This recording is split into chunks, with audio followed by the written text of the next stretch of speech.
халыққа және азаматтық қорғау саласындағы мамандарға хабар беру, ілімді насихаттау, оқыту қағидаларын бекіту туралы Қазақстан Республикасы Ішкі істер министрінің 2020 жылғы 2 шілдедегі номер 494 бұйрығына сәйкес оқу-жаттығулардың барлық түрлері келесі мақсатта жүргізіледі.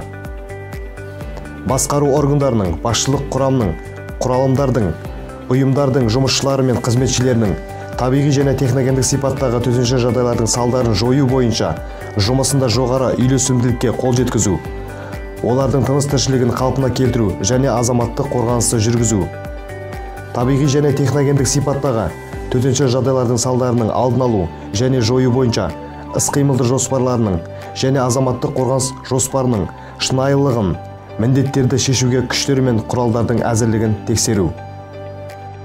Кешенді оқу-жаттығулар басшылық құрамды, басқару органдарын, азаматтық қорғау құрылымдарын, жұмысшыларды және қызметшілерді, ұйымға жақын тұратын халықты даярлаудың бір нысаны болып табылады. Кешенді оқу-жаттығулар табиғи және техногендік сипаттағы төтенше жағдайлардың және олардың салдарының туындау қаупіне және оларды жоюмен байланысты іс-шаралардың барлық жиынтығын, сондай-ақ өндірістің ерекшелігін, аумақтық орналасу ерекшеліктерін, жұмыстардың маусымдылығын және осы аумаққа тән басқа факторларды ескеріп, азаматтық қорғаныс іс-шараларын іс жүзінде пысықтауға мүмкіндік береді. Кешенді оқу-жаттығулар 3 жылда бір рет өткізіледі. Облыс қалалар мен аудандарында, ал азаматтық қорғаныс бойынша топтарға жатқызылған қалалар мен аудандарда 2 жылда бір рет өткізіледі. Азаматтық қорғаныс бойынша санаттарға жататын барлық ұйымдарда өндірісінде өрт, жарылыс, қауіпті заттар, күшті әсер ететін улы заттар, радиациялық және биологиялық қауіпті заттар шығаратын немесе өндірісте қолданатын объектілерде, сыйымдылығы 600 және одан да көп ауруханалар, медициналық емдеу сауықтыру мекемелерінде өткізіледі.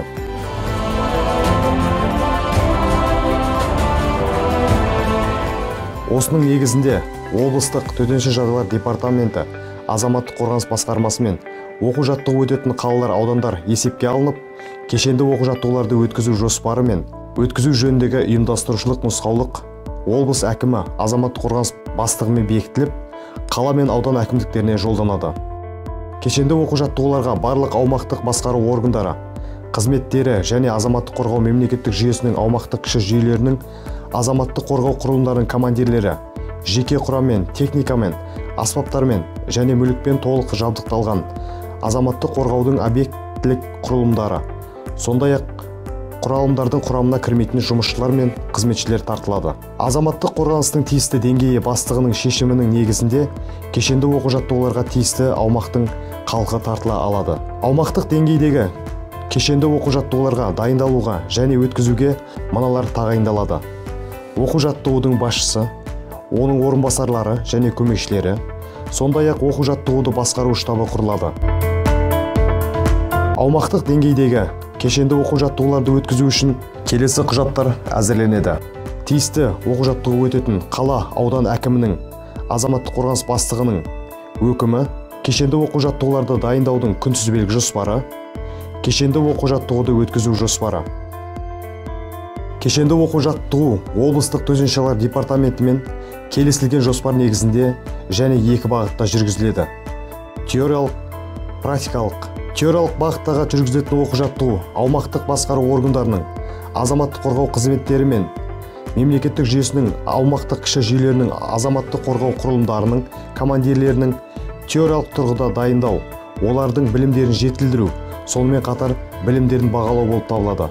Практикалық бағыттағы жүргізілетін оқу-жаттығу практикалық машықтарын жетілдіру, өзара іс-әрекеттері үйлесімділігін арттыру болып табылады. Оқу-жаттығу 2 кезеңге бөлініп өткізіледі. Бірінші кезең осы аумаққа тән болуы мүмкін табиғи және техногендік сипаттағы төтенше жағдайлардың алдын алу, оларды жою бойынша басқару органдарының, азаматтық қорғау қызметтері мен азаматтық қорғау құрылымдарының, ұйымдардың іс-әрекеттері. Екінші кезең азаматтық қорғаныс жоспарындағы азаматтық қорғаныс іс-шараларын енгізу және пысықтау. Оқу-жаттығудың бірінші күні төтенше жағдайлар департаменті өкілдерін оқу-жаттығуға қатысушылармен таныстырудан басталады. Қала, аудан әкімдері бекіткен кешенді оқу-жаттығу өткізу жоспарына сәйкес жауапты тұлғалар таныстырылады және міндеттер белгіленеді. Азаматтық қорғау басқару органдарынан және де азаматтық қорғау қызметтері, азаматтық қорғау құрылымдарының командирлерінен, ұйым басшыларынан кешенді оқу-жаттығу барысында білім деңгейін тексеру мақсатында кіріспе тест және қорытынды тест қабылданады.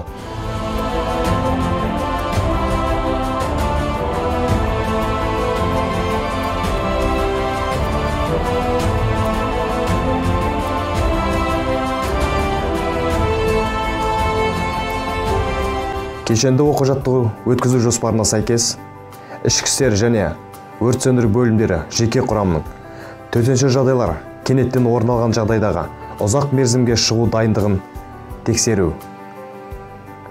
Тексеру барысында жеке құрамның дабыл сөмкелері және де жеке куәліктері құжаттары тексеріледі.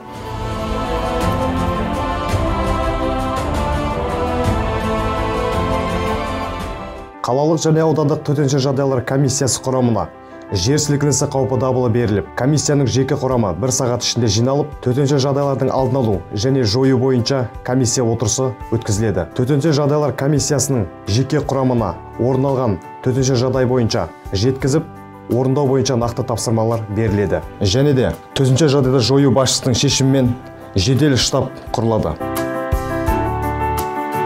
Жер сілкінісі қаупі дабылын жеткізу мақсатында аудандық қалалық хабарлау жүйесі іске қосылады.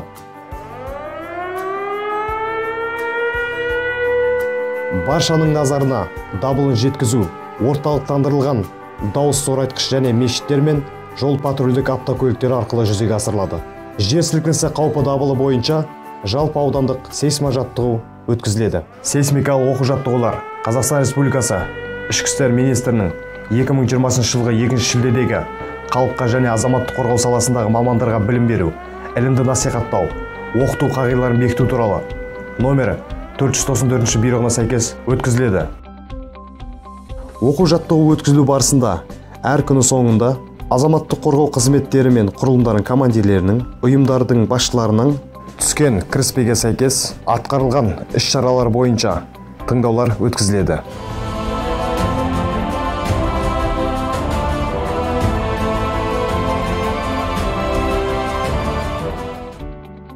Қала мен аудан әкімдерінің шешіміне сәйкес, төтенше жағдайлар комиссия төрағасының жылжымалы басқару бекеті, жеделден қою жасақтары, жол көпірік командасы, инженерлік командалары және құтқару командалары сапқа тұрғызылып, дайындыққа келтірілуі пысықталады. Азаматтық қорғау құрылымдарын құру, ұстау, материалдық техникалық қамтамасыз ету, дайындау және оларды тарту қағидаларын бекіту туралы Қазақстан Республикасы Ішкі істер министрінің 2015 жылғы 20 сәуірдегі номері 387 бұйрығына сәйкес табиғи және техногендік сипаттағы төтенше жағдайларды жою үшін азаматтық қорғаудың аумақтық құрылымдарының және авариялық құтқару қызметтері мен құрылымдарының, объектілік құрылымдарының санынан жоғары дайындықтағы шұғыл ден қою жиынтық жасақтары құрылады. Жедел ден қою жиынтық жасағының құрамы және командирі азаматтық қорғау саласындағы уәкілетті орган ведомствосының аумақтық бөлімшесінің ұсынысы бойынша тиісті әкімшілік аумақтық бірліктің жергілікті атқарушы органның шешімімен бекітіледі. Әзірлікке келтірілуге берілетін уақыт. Азаматтық қорғаудың негізгі құралымдары, оның ішінде шұғыл ден қою жиынтық жасағының құрамына кіретін құрылымдар үшін 4 сағаттан аспау керек. Көп қабатты ғимаратта өрт алған жағдайдағы өрт сөндіру бөлімінің өрт сөндіру және авариялық құтқару жұмыстарын практикалық түрде жүргізу.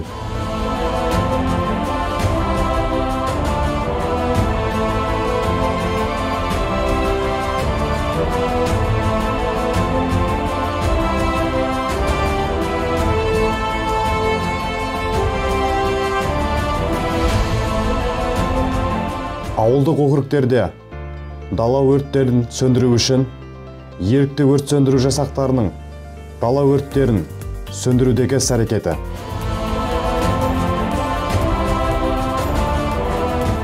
Кешенді оқу-жаттығу барысында елді мекендердегі су тасу қаупі бар учаскелерде алдын алу іс-шараларын практикалық түрде көрсету, арнаны тазалау, дамбы көтеру және де тағы басқа іс-шаралар.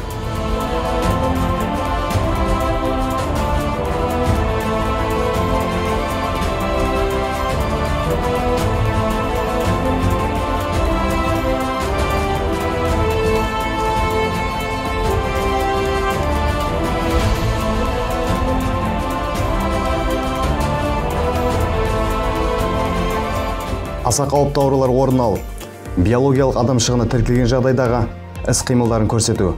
Қала мен аудан әкімдерінің азаматтық қорғау қызметтерін құру туралы шешімдеріне сәйкес, азаматтық қорғаудың жануарларды және өсімдіктерді қорғау қызметі өсімдіктерді, жануарларды, ауыл шаруашылық өнімдері мен мал шаруашылық өнімдерін қорғау жөніндегі шараларды орындау мақсатында құрылады.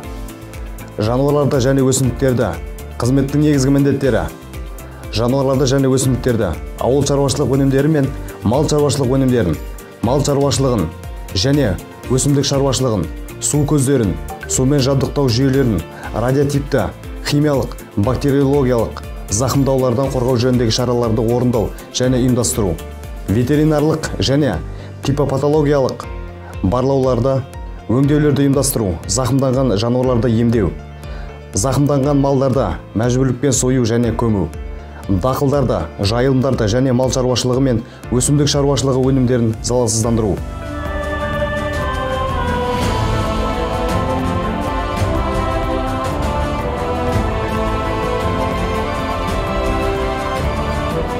Темір жол станциясында өрт сөндіру және қалпына келтіру пойыздары мен өрт сөндіру бөлімі және әскери бөлім арасындағы өзара әрекеттесу жұмыстарының дайындығы.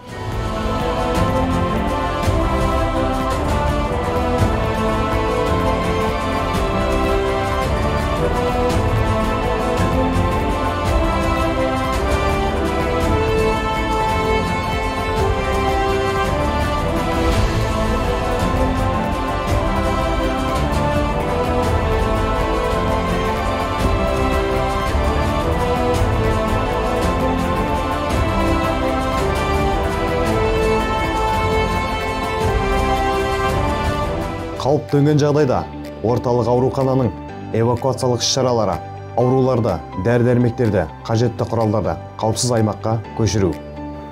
Медициналық мекемелерді эвакуациялау, автокөлік, темір жол және су көлігімен жүзеге асырылуы мүмкін. Денсаулық сақтау объекттерін эвакуациялауға бас дәрігер жауапты. Бас дәрігердің бұйрығымен жұмыс орган объектіне эвакуациялау комиссиясы құрылады. Эвакуациялық іс-шараларды жоспарлау, ұйымдастыру, жүзеге асыру және емдеу мекемесінің қала сыртындағы аумақта орналасқан жерін алдын ала дайындау жүргізіледі. Медициналық мекеменің басшысы және объектіне эвакуациялау комиссиясының төрағасы қауіпсіз аймақтағы орнын, маршрутын, көлікті алу және бөлу тәртібін, қала сыртындағы аумақта мекемелердің тізімін, бөлінген үй-жайларды, сондай-ақ эвакуациялау жөніндегі комиссияның міндеттерін алдын ала білу керек.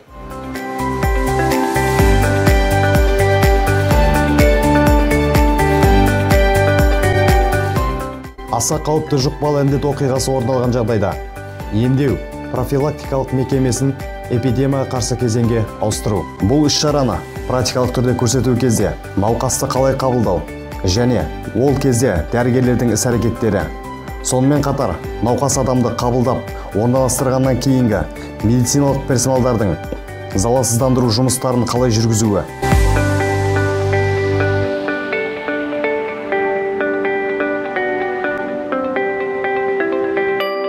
Пайдаланылған медициналық киімді және ауруды алып келген автокөліктерді залалсыздандыру іс-шаралары көрсетіледі.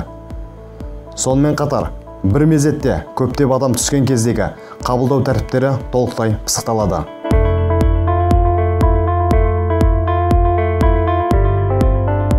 Өндірісінде химиялық және радиациялық қауіпті заттарды шығарумен не тасымалдаумен айналысатын объекті жанында орналасқан халыққа жеке қорғану құралдарын тарату бекетін жайып көрсету. Жеке қорғану құралдарын тарату бекеті штаттан тыс авариялық құтқару құралымдарының жеке құрамына, кәсіпорындардың, ұйымдардың жұмысшыларына және халыққа жеке қорғану құралдарын ұйымдасқан түрде таратуға арналған. Бұл бекеттер жергілікті атқарушы органдардың шешімімен құрылады және оның әкімшілігі ұйымдардың басшыларының бұйрықтарымен тағайындалады. Бекет құрамында 6 топ құрылады. Жеке қорғану құралдарын тасымалдау және қоймаға түсіру тобы, өлшемдерін анықтау тобы, жеке қорғану құралдарын тарату тобы, ретке келтіру тобы, пайдалануға дайындау, қалай киюді үйрету тобы, медициналық көмек көрсету тобы, және де газ қағарады техникалық тексерүү тобу болуп курулады.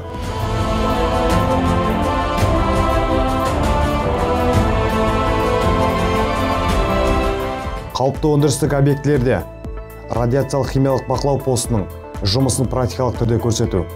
Радиациялык химиялык бакылоо бекети кәсіпорындардың, мекемелердің және ұйымдардың базасында құрылады. Соғыс және бейбіт уақытта төтенше жағдайлар қаупі төнген кезде немесе орын алған уақытта радиациялық және химиялық бақылау жүргізуге арналған. Бақылау пункті азаматтық қорғаныс объектісі бастығының бұйрығымен әзірлікке келтіріледі.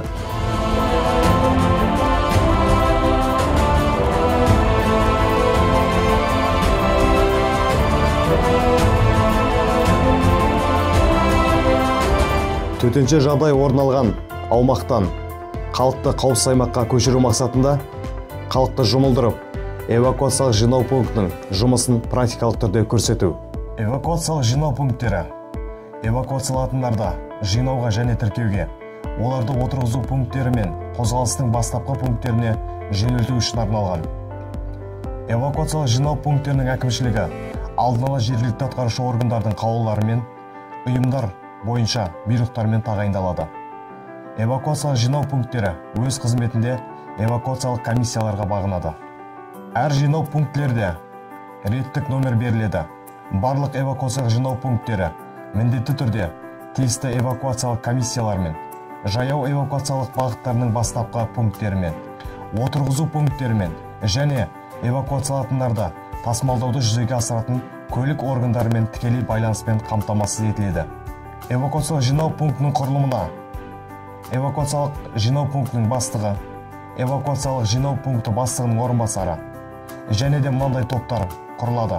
Құлақтандыру және байланыс тобы, колонналар мен эвакуациялық эшелондар құрылымдары, үй жануарларды есепке алу және тіркеу, медициналық пункт, ана мен бала бөлмесі, есепке алу және тіркеу, көлікпен қамтамасыз ету тобы, қоғамдық тәртіпті сақтау тобы, комендант, анықтама бөлмесі.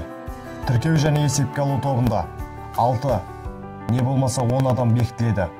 Оларда табличка, бейджик, противогаз, ноутбук, принтер, телефон, тіркеуге арналған қажетті құжаттары болуы тиіс. Колонналар мен эвакуациялық эшелондар құрылымдары тобы қажеттілікке байланысты адам саны бекітіледі. Эшелондарды қалыптастыру тобы. Эшелондарды қалыптастыру тобына қажеттілікке байланысты адам саны бекітіледі. Оларда противогаз, жаяу колонналардың уақытылы және ұйымдасқан түрде алып кету схемалары, кәсіпорындарда, ұйымдарда, мекемелерде орналастыру орындарының тізімі, маршруттары, адамдарды орналастыру нормалары болуы тиіс. Көлікпен қамтамасыз ету тобы. Көлікпен қамтамасыз ету тобы 3 немесе 5 адамнан тұрады. Олар тиісті көліктердің тізімі және құжаттары, байланыс телефондары, қажетті көліктер саны және аудандық көлік қызметімен байланыста болуы тиіс.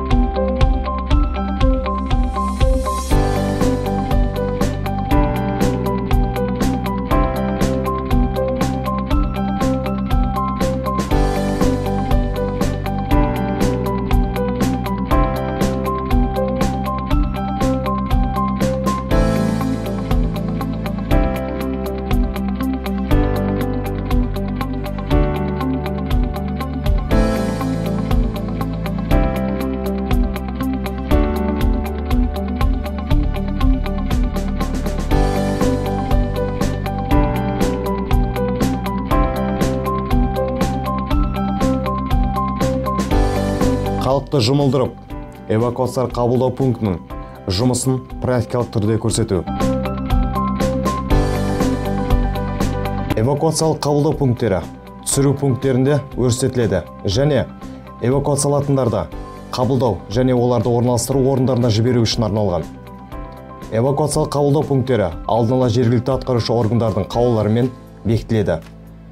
Эвакуациялық қабылдау пункттері өз қызметінде эвакуациялық комиссияларға бағынады. Әр эвакуациялық қабылдау пункттеріне реттік номер беріледі. Барлық эвакуациялық қабылдау пункттері міндетті түрде тиісті эвакуациялық комиссиялармен, жаяу эвакуациялық бағыттарының бастапқы пункттерімен, отырғызу пункттері және эвакуациялайтындарды тасымалдауды жүзеге асыратын көлік органдарымен тікелей байланыспен қамтамасыз етіледі.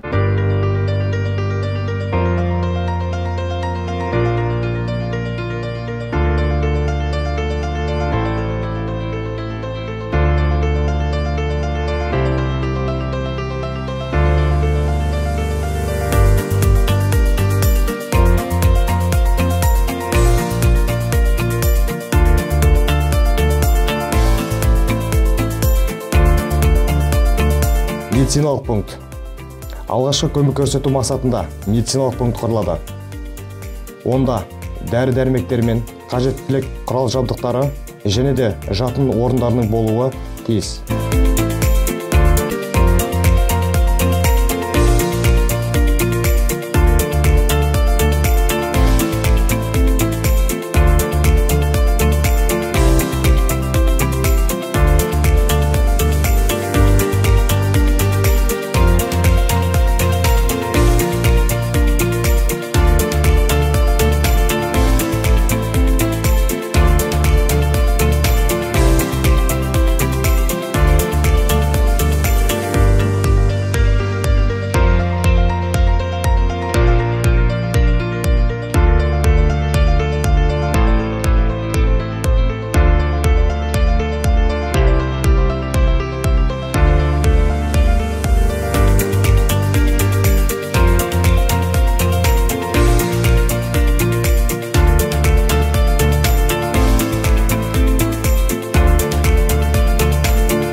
Азаматтық қорғаныс ғимараттарын дайындыққа келтіріп, жасырынушыларды қабылдау, қызмет атқаратын топтың жұмысын практикалық түрде көрсету.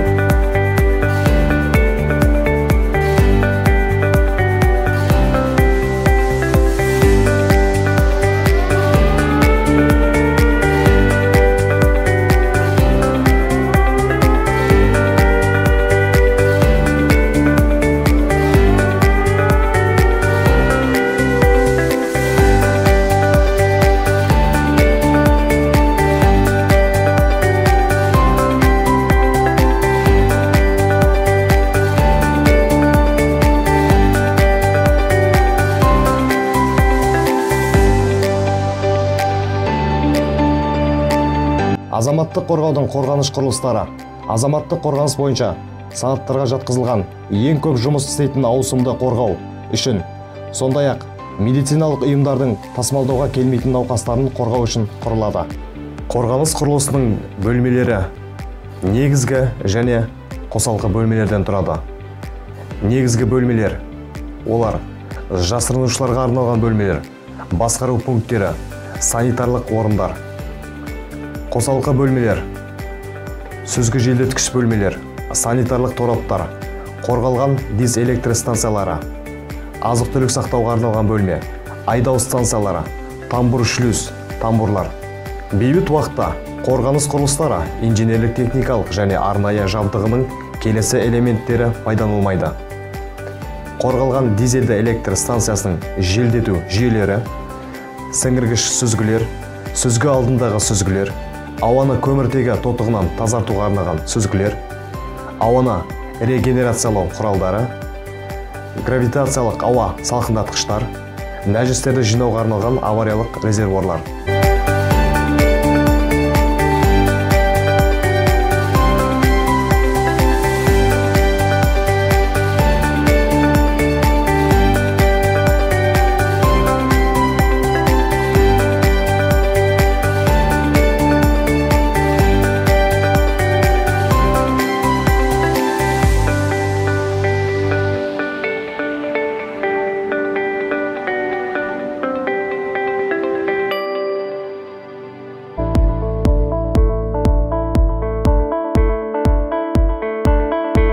қосалқы басқару пунктін дайындыққа келтіру және шұғыл штабтың жұмысын көрсету. Қосалқы басқару пункті айрықша кезеңде азаматтық қорғауда басқару органының пайдалануына арналған арнайы жабдықталған құрылыс. Стационарлық басқару пункті азаматтық қорғаныс бойынша топтарға жатқызылмаған қалаларда азаматтық қорғанысының қалалық қосалқы басқару пункттері радиацияға қарсы қорғану орындарында орналастырады. Қосалқы басқару пункттері азаматтық қорғаудың төмен тұрған басқару органдарының басқару пункттерінің базасында құрылады. Қосалқы басқару бекеттері әдетте келесілерді қамтиды: қорғалған жұмыс үй-жайлары, байланыс тораптары, орталықтандырылған хабарлау аппаратурасына арналған жайлар, арнаулы байланыс жайлар, ақпаратты қабылдау және беру пункті, радио тарату орталығы, энергиямен жабдықтаудың, сумен жабдықтаудың автономды көздері және тіршілікті қамтамасыз етудің басқа да жүйелері, қызметкерлер мен қызмет көрсетуші персоналдың демалуы мен тамақтануына, сондай-ақ техниканы сақтауға арналған жерүсті ғимараттары мен құрылыстары.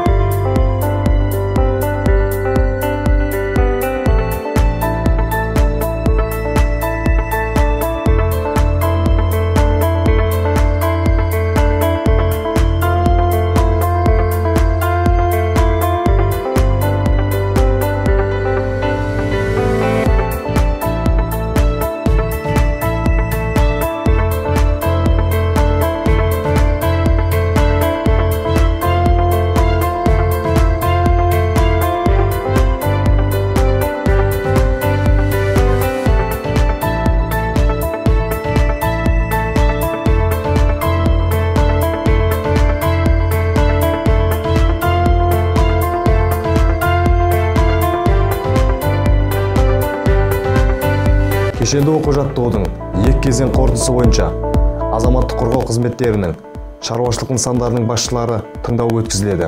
Кешенді оқу-жаттығу аяқталған соң өткізілген іс-шаралардың сапасы мен азаматтық қорғаудың мемлекеттік жүйесінің кіші жүйелерінің дайындығы туралы қорытындыларымен есеп жасалады. Кешенді оқу-жаттығулар өткізу орын алуы мүмкін төтенше жағдай кезінде азаматтық қорғау басқару органдарының, азаматтық қорғау қызметтерінің, жедел ден қою жасақтарының және авариялық құтқару қызметтерінің тікелей міндеттерін орындауға мүмкіндік береді.